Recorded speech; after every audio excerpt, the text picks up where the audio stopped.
What is up, everyone? Welcome back for yet another episode of the Off Grid podcast. Thanks a lot for tuning back in, guys. I've got some great feedback from you all. You guys all loved the last episode, which is awesome. Let's get this party rocking. Let's get the poppers out, let them pop. Let's get the candles out, let them blow. That's what I say. This week's guest is with Jan Bakker. He is an expedition leader and co-author of Trekking in Tajikistan and the founder of the Pamir Trail, where he pioneered a long-distance trekking route through the remote mountain communities of Tajikistan. In this conversation, we talk about how a boy from the flat Netherlands fell in love with mountains, designing 1,300 kilometers of the Pamir Trail through Tajikistan, what is actually involved in writing a map for people to trek, real-world dangers including glacial rivers, sniper threats, and the Taliban, what it's really like to be a white tourist in Afghanistan, and the ethics of building a trail through mountainous communities and dealing with local people.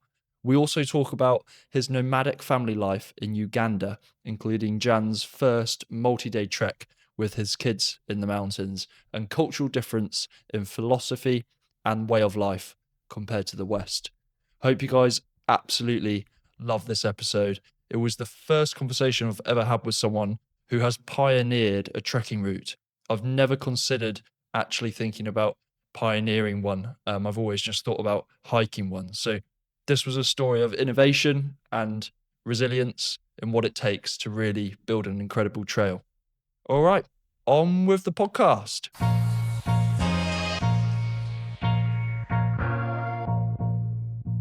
Jan, thank you very much for joining me on the Off Grid podcast, mate. How's it all going?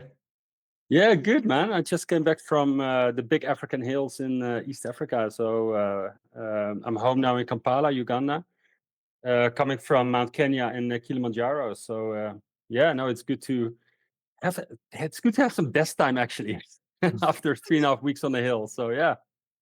Yeah, I can imagine it's nice to have that respite after.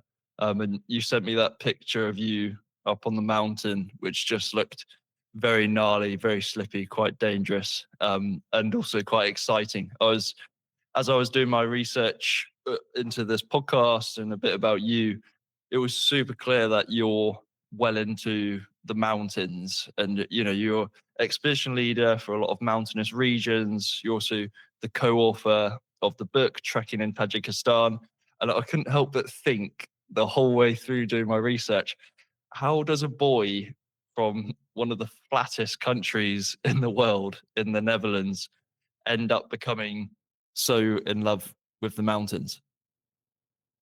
I think I'm not the only Dutch person that has that, because we it is a flat country. The mountains is basically what you long to in some ways. It sparks the imagination. I didn't see a mountain until I was 16, but I did have jigsaw puzzles from with Swiss landscapes on it. So I think it really, it's sort of the like. I loved when I was a kid. I loved wilderness already. Yeah, so I'm from rural Netherlands where you have like the dikes, and behind the dike there's some empty land with reeds and stuff like that. So basically, that was already in me. Sort of the search for wilderness.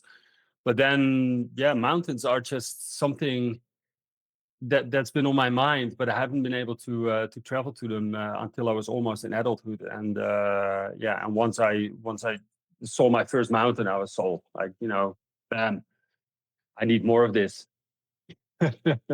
What was that experience when you saw that first mountain at age 16? Where were you, and what was that feeling that you felt when you saw it? So it was essentially, it was a family holiday to Mallorca. It was the first time I went abroad, believe it or not. And I went with my dad on a hike. Like, there was this sort of dry riverbed, and there was this mountain I could see, and it was very far away. And I thought, oh, let's go for a hike to that. But of course, it was baking hot. It was midsummer, and I couldn't quite reach it, and I ran out of water. And but still, it was really mesmerizing. And in that riverbed, there were like sort of crystallized stones and rocks, and I don't know, it really sparked the imagination. Like there was a mountain, I want to go there. Yeah, so that was really a hook. Like boom, I want this. How can I make more of this happen? Yeah, Um, that's cool. That's great. It's yeah, clearly like this thing that happened to you at such a young age. You still have that within you, like this feeling of wanting to go and explore the mountains. And how would you describe that feeling? Like, what is it inside you that draws you to the mountains, and why is it that you have such a affinity to them? I'm not sure. It's for me. It's like it's basically like it all screams possibilities. Like from as a very very young, I always loved to kind of roam in the little forests. It doesn't have to be big. Um, and with the maps that you have these days, you can basically, it comes to life to me, and I think, wow, a map of Tajikistan, of Tajik mountains, for example. There's just a blob of geography, and with all these rivers and valleys and mountaintops, and it really sparks the imagination somehow. And then yeah, that's where it starts, basically. The maps is where it all starts. And these days with 3D map applications, it even comes more alive. And oh wow, this looks amazing. Nobody goes there. I want to go there. That's basically it. It's some kind of creativity that's unleashed, looking at the maps and also being in the landscape. If you're in like this massive valley with all these side valleys, and there's a glacier there, and uh, it kind of screams to be explored. And yeah, and I just go there. I just try and see if I can get there. Yeah, that's one thing in particular that really interests me about you is that you're not just going to do treks and follow trails and follow maps, but also you create them, you write them, you are kind of like pioneering a lot of them. Like the way that I'm trekking is I never think about looking for a new trail. It's usually I'm following a route of some kind, and like I really want to do this particular route in the Alps or whatever it is. But you really have this like innate exploration in you that goes off the beaten track, and you have founded your own trail on the Pamir Trail. And I was looking at this in Tajikistan, where it covers 1,300 kilometers. You finished it in 2024. Absolutely quite overwhelming in terms of just the sheer size of this trail that you had managed to kind of stitch together. Um, how did this trail become a part of your life? Basically, it started when I did my first trip to Tajikistan. So it's an accumulation of all the things I've done in Tajikistan for the past 15, 16 years. So the first time I went to Tajikistan was in 2009 with my wife. We were trying to, we were going on a cycling holiday, but we were trying to find some hiking trails as well. And it was really hard to kind of find anything at all. Like there were no good maps. There are good maps, Russian topo maps. They are amazing, but they were already kind of outdated. 25 years old, and yeah, it's and it is very remote. So just for a day trip or a 2-day hike, it was really really hard to find anything. Um, so when I used Google Earth basically just to kind of see what was out there along our cycling route, and I found this really cool 2-day hike, which I thought was cool, and it appeared to be amazing. So that really triggered me to kind of like, oh wow, if I can find this just through Google Earth, there must be so much more. But I also instantly thought, I want to share this. Basically it was a moment. Yes, I want to write a book about it. And I didn't have a publisher or anything, but I want to share what I'm seeing here with other people. So, it kind of opens up the mountains to others. I don't know why I want to share it, because otherwise I guess it's just too it's a bit pointless. Like it's nice, it's fun, but having that knowledge, it's nice to share because other people don't have that. So it's nice to kind of be sort of like an information, like a source of information for Tajikistan in this case. Yeah, that's how it started. But it's really been, when I started writing the guidebook, I didn't have a publisher yet, but I approached Cicerone Press, and they were interested. And it was a long process. I mean, it's been years going back to Tajikistan several times. Um, um, and that's how, and the Pamir Trail was not created then. I mean, it's really an idea that started during COVID times, but I already had explored quite a lot. So and I met two people who founded their own long distance hiking trail. So I lived in Tunisia from 2013 till 2015, and my neighbor had a visitor. His name was Jeff Haag. And I just had a chat with this guy, and my neighbor said, this guy is into hiking as well. And he appeared to be the founder of the Transcaucasian Trail. And I thought, wow, and instantly my mind went straight from, okay, I can do this for Tajikistan too. And then a couple of years later, I met the founder of the Great Himalaya Trail, the GHT, Robin Boostad. And also, just in a bar somewhere in Kathmandu, I was introduced to him by a friend, and that even kind of cemented the idea. Okay, I have to do this for Tajikistan as well, because a lot of trails are already there. It's just a matter of finding a way to stitch them up that it still remains hiking, but not having to kind of create trails. So using existing infrastructure that's most of the paths have been created by shepherds, and basically find a way to stitch them up in a way that you can just make one big trail just across the whole country, covering 99.9% of trails, and avoiding roads and everything like that. So which partly it's quite hard. It's some parts of the Pamirs are so wild, there's no way through it. So it's been quite a puzzle, if you will. Yeah, absolutely. As I was sort of looking into it, it just looked like a very big undertaking to stitch together all these different routes to make one mega route through this quite unexplored, off the beaten track country as it is already. What exactly does it take to build a trail in terms of logistics, working with locals, avoiding dangers, morale? What goes into building a trail?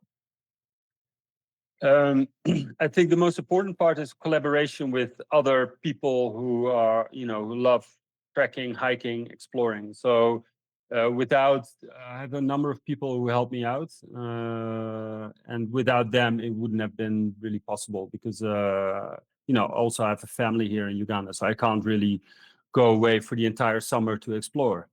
But I had a lot of people helping out, just volunteers, trail enthusiasts, and they've done a lot of legwork, a lot of crossings that we thought was possible, but may not be possible. Trial and error, and they've been these people have been instrumental to actually to the completion of the trail. And of course, I did my share as well. So I've been scouting trails for 3 years with a bunch of friends. The same friends all over again. And the first year, 1.5 day into our hike, we were blocked by this massive river, and clearly we were too early. It's just a glacial river, and it was just impossible to safely cross. So after 1.5 day, we had to go back. Call it quits for that trip. We had a filmmaker with us. So what we did was we went across the other side of the valley, did some hiking there, had amazing shots and stuff like that. But the actual goal we were not able to kind of cross. So back to the drawing board and see what we can do the year after. So yeah, it's been really trial and error for sure for everybody who was helping out with the trail. But that's also kind of part of the fun, if it's all very straightforward, it's too easy. So yeah, but it hasn't been easy. The terrain in some places is absolutely gnarly, and it still is. There's one particular section on the Pamir Trail, section 6B, we call it. It has objective dangers. It's risky, and we make people aware of it. You have to be very experienced. You need to be self-reliant. It is remote. If you need a rescue, then it will probably take at least a couple of days before anything can come in or anyone can come in to bail you out. So you're basically on your own, and yeah. But it has been an amazing journey for sure. When you're obviously going out there, you're going from map reading to map writing. So I guess there's only so much that you can predict that is coming your way in terms of a river or a mountain. You don't actually quite know where it is you're headed because you're the one writing the map and the route. So as you're going along this process of stitching together the Pamir Trail, what were the sorts of dangers that you were facing when you were out there? Obviously, there's the natural side, which you've mentioned, but of course, there's a lot of Tajikistan is bordered with Afghanistan as well. What were the sort of dangers that you faced stitching this trail together? Well, Jake, that's an interesting one. In 2012, I mean, in Tajikistan, I mean, there are political tensions in some areas, and in 2012, I went out to explore, quite a big part of the Pamirs, actually, what is now the Pamir Trail. A huge stretch. I was planning a trans Pamir expedition. So, but as I just with my friend drove into the Pamirs, there were rumors there were some troubles, and we didn't quite know what was going on. And we drove into the town of Khorog, which is the main city in the Pamirs, and it was quite clear. There was military. It was kind of shut down in some way, but they let us in. We checked into our guest house, and that same night, we heard shooting in the street. Literally, we had to kind of stay away from the windows. Helicopters with RPGs and I don't know what. Like there was like a full-on war going on, and we were in it. So that was absolutely epic. And also, we thought, okay, are we going to evacuate and abort the whole plan, or what do we do? So we waited for a couple of days and until it got a bit quiet again. So we decided to go, okay, well, let's arrange a car, just get out of town and see if we can make it to at least a part of the routes that we were supposed to do. So we got a car with kind of blinded windows and stuff, and but we had to pass this place where there were snipers, so it was really like quite nerve-wracking to pass it. Not that they would necessarily shoot us, but it's just knowing that there's snipers up there in the mountains. So we passed it, and then basically we did a trek just for a week. My mate got injured, and we decided to go back because of an injury. And then the moment we were in our guest house, like 5 minutes later, there was a guy in a tracksuit showing up. He says, "You guys, you need to leave this region." It was clearly, this secret service saying, you guys need to go. Next day, you're either in a car or in a plane out of this province. You're gone. So okay. So then, yeah, we took a flight back to Dushanbe, to the capital of Tajikistan. But yeah, no, that was a real thing. But funny enough, Afghanistan is not an issue at all. I mean, Afghanistan, everybody's like, ooh, the borders of Afghanistan. That's not an issue. You know, never has been really. I mean, if at the moment you can even get a visa on arrival on one of the land borders from Tajikistan and Afghanistan. You know, people. I mean, you can travel there now much easier than it used to be with the Taliban. You know, if it's ethically right, you may question, but it doesn't pose any threat to your safety at all. So yeah, it's more internal stuff that's you need to keep an eye on.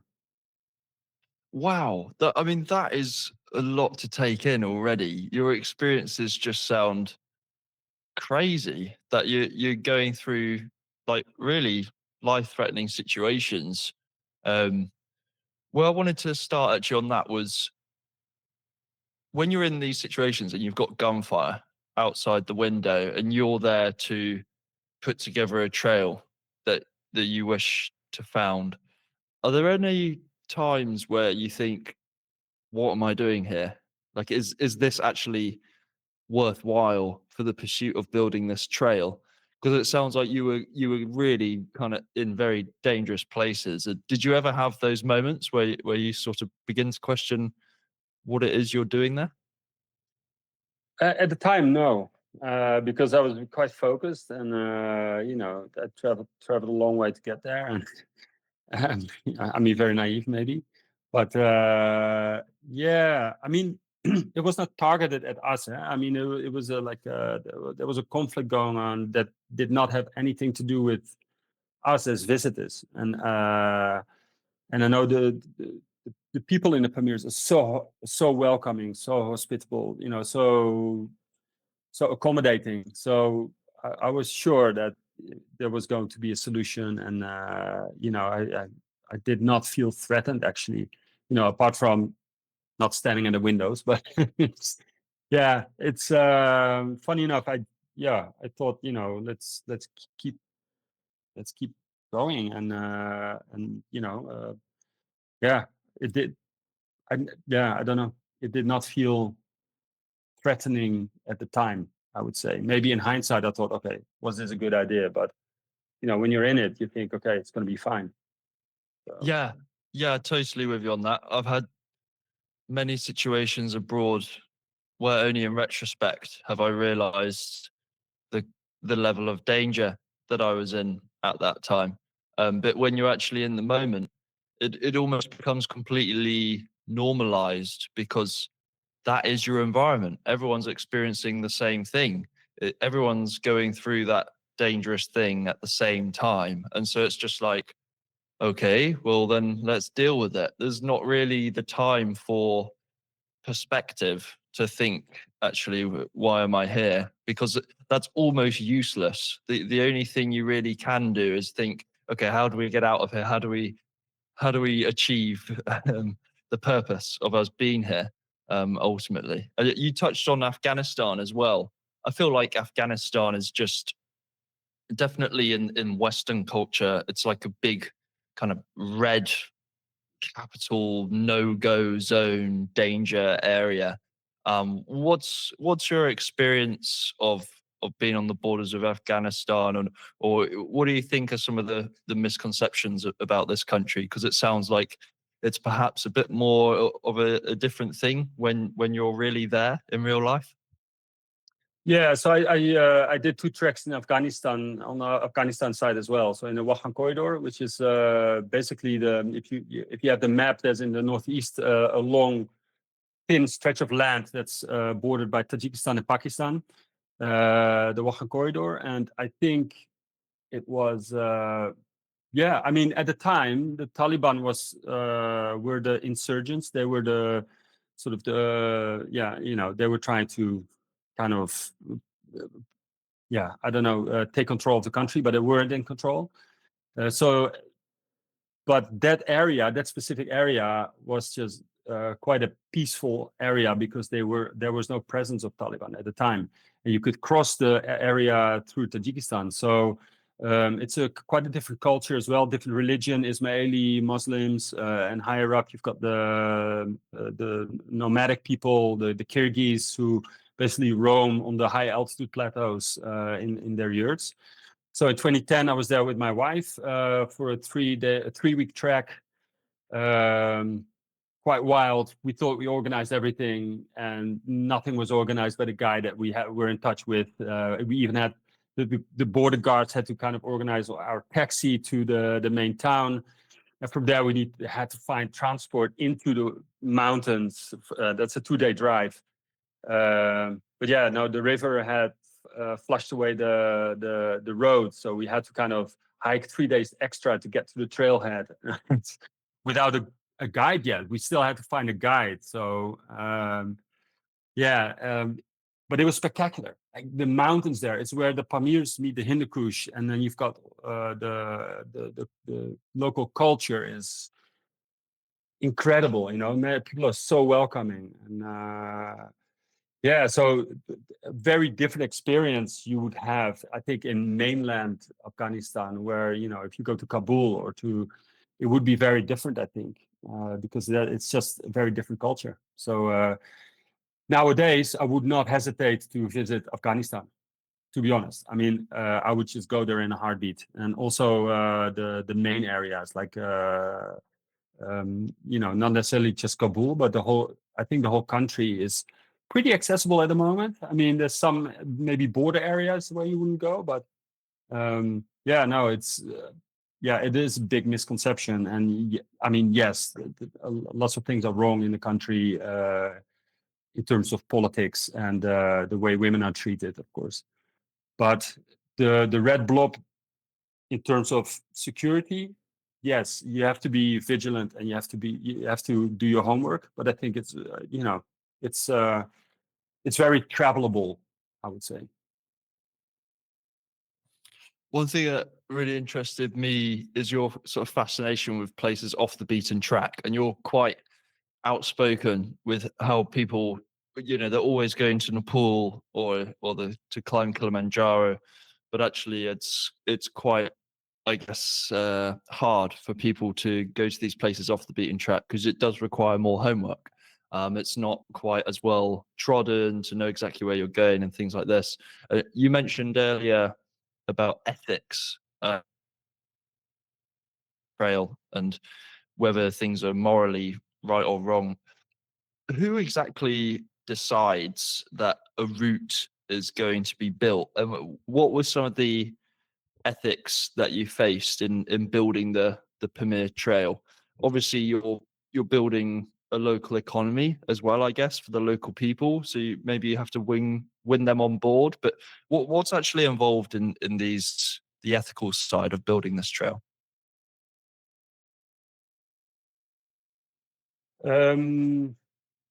That's a good one because I just started it. Basically, I just I recognized there were so many possible connections. So it went from writing the guidebook to using that knowledge to kind of connect different routes. I never actually got in touch, for example, with the government of Tajikistan, with their tourism department or anything, because I don't want things to get political. I really want to kind of, this is a trail that's made by trekkers, and it's for trekkers. It's really, how do I say this nicely? I just don't want other entities to have influence on the route that I'm building with other people who know what they're doing and who know their stuff, So and therefore it's completely independent. I mean, it's self-funded. I did not. I mean, sometimes I get some donations, but in principle, it's all my time and money that has gone into it. I think it is time now that the trail is finished, to kind of level it up and go to a second phase where maybe there is some funding available and I can, work with locals to organize some training for homestays, to improve the quality of the accommodations, the guiding, etc. But the actual trail, I just and I worked with local tour operators, so because they have an interest, of course, in a trail like this, because it's also a marketing tool, and that's basically trekking Tajikistan is somewhere on the shelf in Stanford's, but you kind of stumble upon it by chance, or but if you don't look for it, you won't find it. But the Pamir Trail is kind of more like an idea, concept, and in line with Transcaucasian Trail and all the other more famous long distance hiking trails. It can really put Tajikistan on the map as a hiking destination, and that's and with that, the local economies in a more basically along the route can benefit from it, and that's basically the reason, part of the reason why I did it. Also, of course, I love to explore these trails, and I love the geographical puzzle, to put everything together. But it is for the benefit of the rural populations, the rural communities that live along the trail. So yeah. And your exploration is not just in your job and in your career as a mountain leader and things like this, but also in your personal life as well. You seem to be very nomadic in your lifestyle. You've lived in Lebanon, now you're in Uganda, and you're in Uganda with your family, your two sons and your wife. And what is life in Uganda actually like for a Dutchman like yourself? It's actually very pleasant, comfortable. It's very green. I mean, we are lucky enough. My wife. We are here for my wife's job, basically. So she works for an NGO here. But it enables us to live in in a nice house with a big green garden and tropical birds in it and all that. The boys go to an international school that's not so far away from us. And there's plenty of stuff to do outside as well. So I hop on my gravel bike, and within 15-20 minutes I'm outside of the city, and I can just ride all the African dirt roads with hardly any traffic. So no, life is really good here. And as I said, before we were recording this, I've taken my boys for their first 4-day trek up Mount Elgon, which is a very big volcano, 4,300 meters high. So it's you of course you can do that in Europe as well, but the context is slightly different here, and it enables us to have like a really an outdoorsy lifestyle as well. So it's easy enough to leave Kampala and find good adventures. What would you say is the difference in terms of culture and philosophy? Because I think that you have a very unique point of view in terms of your experience of your life, in that you went all the way up to 16 having never left the Netherlands, and then you kind of traveled everywhere and lived all over the world. What have you learnt about Western culture and the difference in philosophy between how the people live in places like Uganda and Tajikistan and these places you're traveling, compared to the way that we think about life in the West? Yeah, that's an interesting one. I think, for example, for both Uganda and Tajikistan, you make arrangements to go somewhere, and it's not even the time. It's more the priorities people give here versus the priorities people have in Europe or in the Western world, and especially with family. People would drop anything. Like you could have like an arrangement in Tajikistan and say, okay, can you pick me up that date? And then And then the same day they say, "Oh yeah, no, I can't make it because the next 3 days I have a wedding," and they drop it all. And it's kind of tells you, yeah, we have all like plans and all that kind of, this is what we want to do, and that's fixed. And they're like, I mean, my priority now is with family. So yeah, you're number two. And we'll take care of it when my family business is done. So yeah, and I think also people, yeah, I mean, well, time is definitely a thing. Being on time. I'm Dutch. I can't help it to be on time. I will be on time, and I expect people to be kind of on time as well. And I've been living in these countries for such a long time, but I can't get used to the fact it's so hardwired in me that I want to. Yeah, this is the time. So I mean, it's sometimes hard to deal with that. That people or don't show up or yeah, kind of. But but I get it. Like it's life here is a lot more loosely, I guess, or not really bound to fixed time blocks in a day. It's really, yeah, it's more okay. What are we going to do now? It's more fluid, I would say. So yeah, does that answer your Yeah. question? Absolutely. Yeah. I mean, it is obviously quite a subjective experience when you're in different places around the world.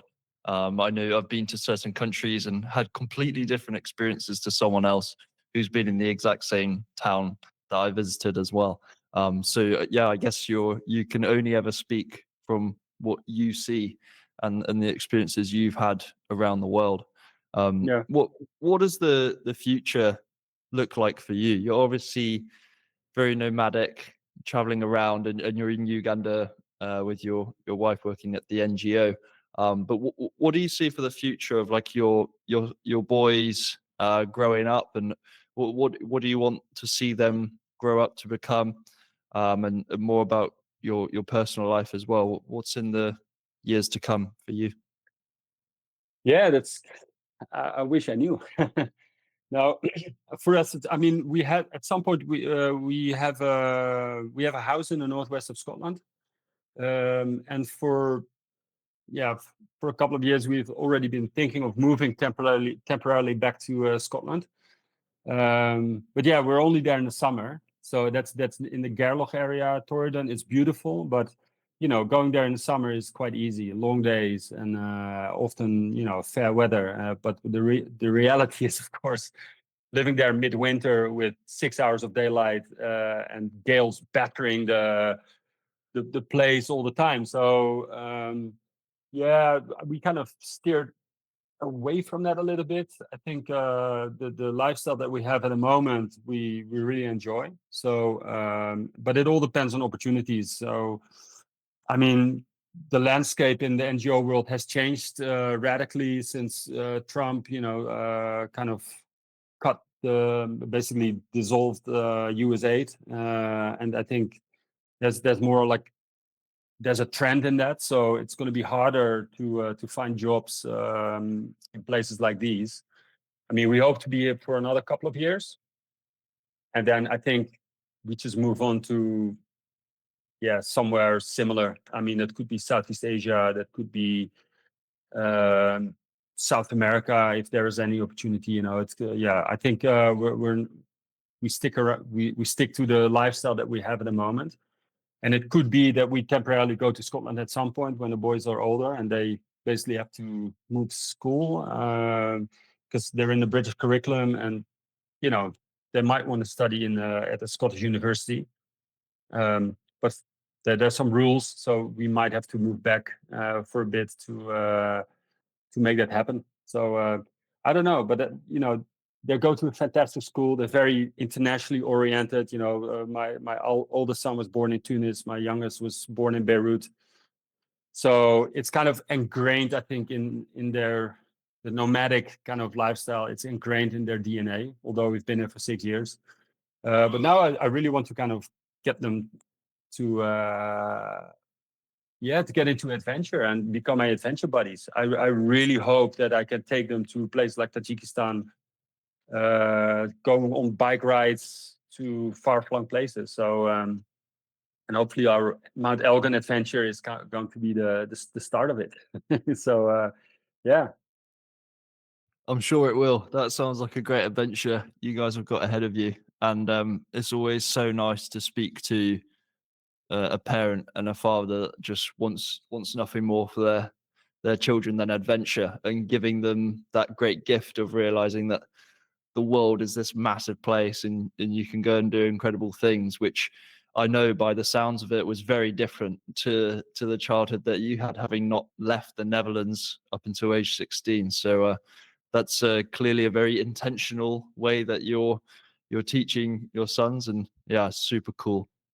Hey Jan, thanks a lot for coming on to the podcast and talking about your life and all the things you've done with founding the Pamir Trail, but also just a brilliant sense of adventure and wanting to explore literally off the beaten track, and like sort of throwing the map away and going and finding these places. So yeah, thanks a lot for coming on. Yeah, thanks a lot for having me, Jake. And yeah, no, I hope it gives people ideas to do whatever they want with their life. So yeah. Thanks a lot, Jan.